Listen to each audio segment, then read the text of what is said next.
എന്നാൽ ഞാൻ വിശ്വസിക്കുന്നു യോഹന്നാൻ 5:19-30 വാക്യങ്ങൾ യേശുവിൻ്റെ ജീവിത രഹസ്യമാണ്. അവനൊരു ശിശുവിനെ പോലായിരുന്നു. ഒരു കുഞ്ഞു പറയുന്നത് 19 വാക്യത്തിൽ യേശു പറഞ്ഞതാണ്, എനിക്കൊന്നും ചെയ്യാൻ അറിയില്ല.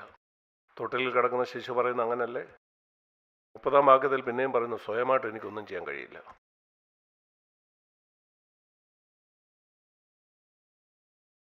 അനേക ക്രിസ്ത്യാനികൾ ഇത് മനസ്സിലാക്കുന്നില്ല. നമുക്കെത്താൻ കഴിയുന്ന ഏറ്റവും ഉയർന്ന നിലയാണ് ഇതെന്ന്.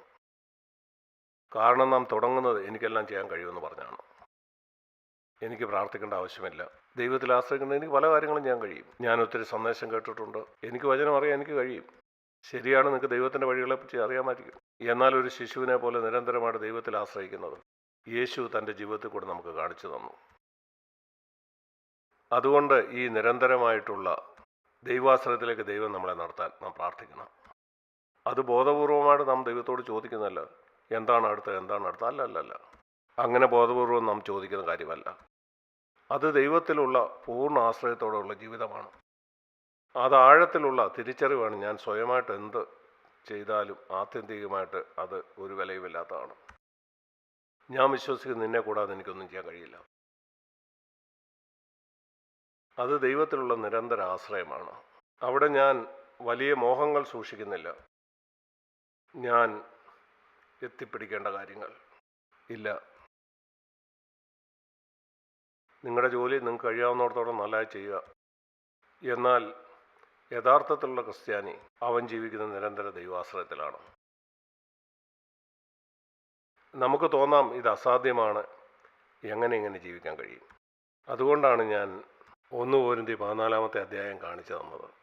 ബുദ്ധിയിൽ മുതിർന്നവരായിരിപ്പീൻ, എന്നാൽ തിന്മയ്ക്ക് ശിശുക്കളായിരിപ്പീൻ. അതുകൊണ്ട് പല കാര്യങ്ങളിലും നാം പക്വതയുള്ള പുരുഷന്മാരെ പോലെ ആയിരിക്കണം. എന്നിട്ടും നാം നിസ്സഹായരായ ഒരു ശിശുവിനെ പോലെ ദൈവത്തിൻ്റെ അടുക്ക വരണം. എനിക്കത് വിവരിച്ച് പറയാൻ അറിയില്ല. പരിശുദ്ധാത്മാവ് തന്നെ നിങ്ങൾക്കത് മനസ്സിലാക്കി തരും. അവസാനമായിട്ട് ഞാൻ പറയാൻ ആഗ്രഹിക്കുന്ന ഒരു കാര്യം, ഒരു കുഞ്ഞിനെക്കുറിച്ച് സംസാരിക്കുമ്പം ഒരു കുഞ്ഞ് അവൻ നിസ്സഹായനായിരിക്കുന്നതുകൊണ്ട് അത് തൻ്റെ അമ്മയിൽ പൂർണ്ണമായി വിശ്വസിക്കുന്നു. അമ്മ എൻ്റെ കാര്യം നോക്കും, പിതാവ് എൻ്റെ കാര്യം നോക്കും. എൻ്റെ മോഹമാണ് ഇങ്ങനെ ഒരു ജീവിതം. എൻ്റെ ജീവിതത്തിൻ്റെ എല്ലാ മേഖലകളിലും എൻ്റെ ജീവിതത്തെ പറ്റിയുള്ള പദ്ധതികൾ, പണം കൈകാര്യം ചെയ്യുന്നത്, എന്ത് വാങ്ങണമെന്ന് തീരുമാനിക്കുമ്പം അല്ലെങ്കിൽ വാങ്ങണ്ടെന്ന്, എങ്ങനെ എൻ്റെ സമയം ചെലവഴിക്കണം, എങ്ങനെ എൻ്റെ പണം ചെലവഴിക്കണം, നമ്മൾ എടുക്കുന്ന 2 പ്രധാനപ്പെട്ട തീരുമാനങ്ങളാണത്. എൻ്റെ സമയം എങ്ങനെ ചെലവഴിക്കണം, എൻ്റെ പണം എങ്ങനെ ചെലവഴിക്കണം. എല്ലാ ദിവസവും ഇന്ന് എൻ്റെ സമയം എങ്ങനെ ചെലവഴിക്കണമെന്ന് ഞാൻ തീരുമാനിക്കണം. ഇന്നെൻ്റെ പണം എങ്ങനെ ചെലവഴിക്കണം.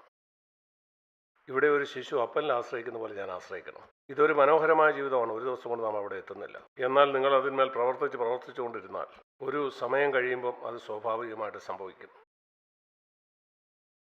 എന്നാൽ ആരംഭത്തിൽ നാം വളരെയധികം ദൈവത്തെ കാര്യത്തിൽ അന്വേഷിക്കണം. കർത്താവ്, ഇവിടെ ഞാൻ എന്ത് ചെയ്യണം, അവിടെ ഞാൻ എന്ത് ചെയ്യണം, എനിക്കറിയില്ല. ഈ മനോഭാവമാണ് ദൈവത്തിൻ്റെ ഹൃദയത്തെ സന്തോഷം പകരുന്നത്. അതാണ് വിശ്വാസം. വിശ്വാസം എന്ന് പറയുന്നത് ദൈവത്തെ നിസ്സഹായതയോടെ ആശ്രയിക്കുന്നതാണ്. അതൊരു ബുദ്ധിപരമായ കാര്യമല്ല. അനേക വിശ്വാസികൾക്കും അത് ബുദ്ധിപരമായ ഒരു കാര്യമാണ്. യേശു എൻ്റെ പാപത്തിനായിട്ട് മരിച്ചെന്ന് ഞാൻ വിശ്വസിക്കുന്നു. അവനെ ഞാൻ എൻ്റെ ഹൃദയത്തിലേക്ക് സ്വീകരിച്ചു, അതുകൊണ്ട് ഞാൻ സ്വർഗത്തിലേക്ക് പോവുകയാണ്. അനേകരിങ്ങനെ പറയാറുണ്ട്, എന്നാൽ അവർ ആഴമില്ലാത്ത തോൽവി അടഞ്ഞ ജീവിതമാണ് നയിക്കുന്നത്. നമുക്ക് പുതിയ നിയമത്തെക്കുറിച്ചും പുതിയ നിയമ ക്രിസ്ത്യാനിത്വത്തെ പറ്റിയൊക്കെ പറയാൻ കഴിയും. എന്നാൽ ഞാൻ കാണുന്നു CFCയിലുള്ള വിശ്വാസികളിൽ പലരുടെയും ജീവിതം മറ്റ് സഭകളിലുള്ള വിശ്വാസികളുടെ ജീവിതവുമായിട്ട് ഒരു വ്യത്യാസവുമില്ല. പിന്നെന്തിലാണ് നാം പോഴുന്നത്? ഒരു കുഞ്ഞ് നിസ്സഹായതയോടെ തൻ്റെ അമ്മയെ ആശ്രയിക്കുന്നത് പോലെ, അല്ലെങ്കിൽ ഒരു കൊമ്പ് നിസ്സഹായതയോടെ വൃക്ഷത്തിൽ ആശ്രയിക്കുന്നത് പോലെ ആശ്രയിക്കാനായിട്ട് നാം പഠിച്ചില്ല എങ്കിൽ ക്രിസ്ത്യ ജീവിതത്തിലെ ഏറ്റവും പ്രധാനപ്പെട്ട കാര്യം എന്താണെന്ന് നാം മനസ്സിലാക്കിയിട്ടില്ല. കർത്താവിനെ പിരിഞ്ഞ് എനിക്കൊന്നും ചെയ്യാൻ കഴിയില്ല. അതുകൊണ്ടാണ് ഇങ്ങനെ പറയുന്നത്, ദൈവം താഴ്മയുള്ളവർക്ക് കൃപ നൽകുന്നു, എന്നാൽ നിഗളികളോട് അവൻ എതിർത്ത് നിൽക്കുന്നു. അനേകരും ആത്മീയ അഭിവൃദ്ധി പ്രാപിക്കാതിരിക്കുന്നതിനുള്ള കാരണം കഴിഞ്ഞ 60 വർഷമായിട്ട് അനേക രാജ്യങ്ങളിലുള്ള അനേക വിശ്വാസികളെ കണ്ടതിന് ശേഷം എനിക്ക് ഈ കാര്യം മനസ്സിലായി. അതിന് ഒരു കാരണമേ ഉള്ളൂ, അവർ നിഗളികളാണ്. നിഗളമാണ് ഒരു മനുഷ്യനെ സഭയിൽ നിന്നും ദൈവത്തിൽ നിന്നും ദൂരേക്ക് കൊണ്ടുപോകുന്നത്. നിഗളമാണ് ഒരു മനുഷ്യനെ ആത്മീയമായിട്ട് വളരുന്നതിന് തടയുന്നത്. നിഗളമാണ് ആത്യന്തികമായിട്ട് അവനെ നശിപ്പിക്കുന്നത്. നിഗളമാണ് ആളുകളെ നരകത്തിലേക്ക് കൊണ്ടുപോകുന്നത്. നിഗളം കൊണ്ടാണ് ആളുകൾ സഭയിൽ നിന്ന് പിന്മാറിപ്പോകുന്നത്. എത്രമാത്രം അവർ താഴ്മയുള്ളവരാണെന്ന് അഭിനയിച്ചാലും ദൈവം നിഗളികളോട് എതിർത്ത് നിൽക്കും. അവൻ എപ്പോഴും നിഗളികൾക്കെതിരാണ്. എന്നാൽ താഴ്മയുള്ളവർക്ക് അവൻ ധാരാളം കൃപ നൽകും. താഴ്മയുള്ളവനൊരു ശിശുവിനെ പോലാണ്. നിസ്സഹായതയോടെ ദൈവത്തെ ആശ്രയിക്കും. അവൻ പറയും, കർത്താവേ, എനിക്ക് എപ്പോഴും അവിടുത്തെ സഹായം വേണം. ഞാനിത് മനസ്സിലാക്കുന്നു. ആത്മീയമായിട്ട് നിന്നെ കൂടാതെ എനിക്കൊന്നും ചെയ്യാൻ കഴിയില്ല. ലോകപ്രകാരം എൻ്റെ ജോലിയിലും മറ്റു 101 കാര്യം എനിക്ക് ചെയ്യാൻ കഴിയും. എന്നാൽ ക്രിസ്തീയ ജീവിതത്തിലേക്ക് വരുമ്പോൾ നിന്നെ കൂടാതെ ഒന്നും എനിക്ക് ചെയ്യാൻ കഴിയില്ല. നിങ്ങൾ ആശയക്കുഴപ്പത്തിലാകരുത്. ഞാൻ പറയുന്നത് നിന്റെ ജോലിയിലൊന്നും ചെയ്യാൻ കഴിയില്ലെന്നല്ല. ദൈവത്തെ അറിയാത്ത ഒത്തിരി ആളുകൾ, അവർ വളരെ ബുദ്ധിമാന്മാരും അവരനേക കണ്ടുപിടുത്തങ്ങൾ നടത്തിയിട്ടുള്ള വലിയ ശാസ്ത്രജ്ഞന്മാരാണ്. കമ്പ്യൂട്ടർ കണ്ടുപിടിച്ചിട്ടുള്ള ആളുകളും അതുപോലെ ഈ വിമാനങ്ങളും അതുപോലെ മൊബൈലുകളും അവർ കർത്താവിനെ ആശ്രയിച്ചിട്ടുള്ളവരല്ല. അവർ ബുദ്ധിമാന്മാരാണ്. അവരുടെ തലച്ചോറ് ഉപയോഗിച്ച് അവർ ഈ ഭൂമിയിൽ പല കാര്യങ്ങളും ചെയ്യുന്നു. അവർ കോടീശ്വരന്മാരാകുന്നു, ആഡംബരത്തോടെ ജീവിക്കുന്നു. ലോകപ്രകാരമുള്ള കാര്യങ്ങളിൽ അത് ശരിയാണ്. എന്നാൽ ക്രിസ്തീയ ജീവിതത്തിലേക്ക് നമ്മൾ വരുമ്പം, ക്രിസ്തീയ ജീവിതത്തെക്കുറിച്ചാണ് ഞാൻ പറയുന്നത്, ദൈവത്തെ പ്രസാദിപ്പിക്കുക അസാധ്യമാണ്. ഒരു ശിശുവിനെ പോലെ നാം വരുന്നില്ലെങ്കിൽ പറയുക, കർത്താവേ, അങ്ങനെയുള്ള പൂർണ്ണ ആശ്രയത്തോടെ ഞാൻ ജീവിക്കുന്നില്ല. അങ്ങയെ പ്രസാദിപ്പിക്കുന്ന ഒന്നും ചെയ്യാനായിട്ട് എനിക്ക് കഴിയുകയില്ല.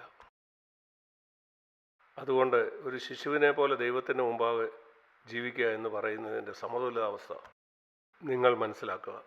നിങ്ങളുടെ ലോകപ്രകാരമുള്ള ജോലിയിലും മറ്റും നിങ്ങൾക്ക് പല കാര്യങ്ങളും ചെയ്യാൻ കഴിഞ്ഞെന്ന് വരും. ഇതാണ് നിങ്ങൾ മനസ്സിലാക്കേണ്ട മറ്റൊരു കാര്യം. ഇതാണ് ഇത് തമ്മിലുള്ള സമതുലിതാവസ്ഥ. പലപ്പോഴും ലോകപ്രകാരം നിങ്ങൾ വളരെ കഴിവുള്ള ഒരാളാണെങ്കിൽ, പ്രത്യേകിച്ച് നിങ്ങളുടെ ബുദ്ധി ഉപയോഗിച്ച് ലോകപ്രകാരം പല നേട്ടങ്ങളും നിങ്ങൾ കൊയ്തിട്ടുള്ളവനാണെങ്കിൽ, അത് നിങ്ങൾ അറിയാതെ തന്നെ നിങ്ങൾ സഭയിലേക്ക് കൊണ്ടുവരും, അല്ലെങ്കിൽ ക്രിസ്തീയ ജീവിതത്തിലേക്ക്. അതാണ് അപകടം. ലോകപ്രകാരം അത് ശരിയാണ്. എന്നാൽ ക്രിസ്തീയ ജീവിതത്തിലേക്ക് വരുമ്പം തികച്ചും വ്യത്യസ്തമായ ഒരു മനോഭാവമായിരിക്കണം. നിസ്സഹായതയോടെ നിങ്ങൾ ദൈവത്തെ ആശ്രയിക്കണം. ഞാൻ ഇത് പറഞ്ഞു തരാനായിട്ട് എൻ്റെ കഴിവിനനുസരിച്ച് ശ്രമിച്ചു. പലപ്പോഴും പ്രധാനപ്പെട്ട ഒരു കാര്യത്തെക്കുറിച്ച് ഞാൻ സംസാരിക്കുമ്പോൾ അവസാനം ഞാൻ ദൈവത്തോട് പറയാറുണ്ട്, എനിക്കതിന് കഴിഞ്ഞില്ല. ഞാൻ പ്രാർത്ഥിക്കും, കർത്താവേ, അവിടുത്തെ പരിശുദ്ധാത്മാവിനെ ഈ സഹോദരന്മാർക്ക് അത് വെളിപ്പെടുത്തി കൊടുക്കണേ, ഈ വലിയ സത്യത്തിൻ്റെ യാഥാർത്ഥ്യങ്ങളെ. നന്ദി. നിങ്ങളെ ദൈവം അനുഗ്രഹിക്കട്ടെ.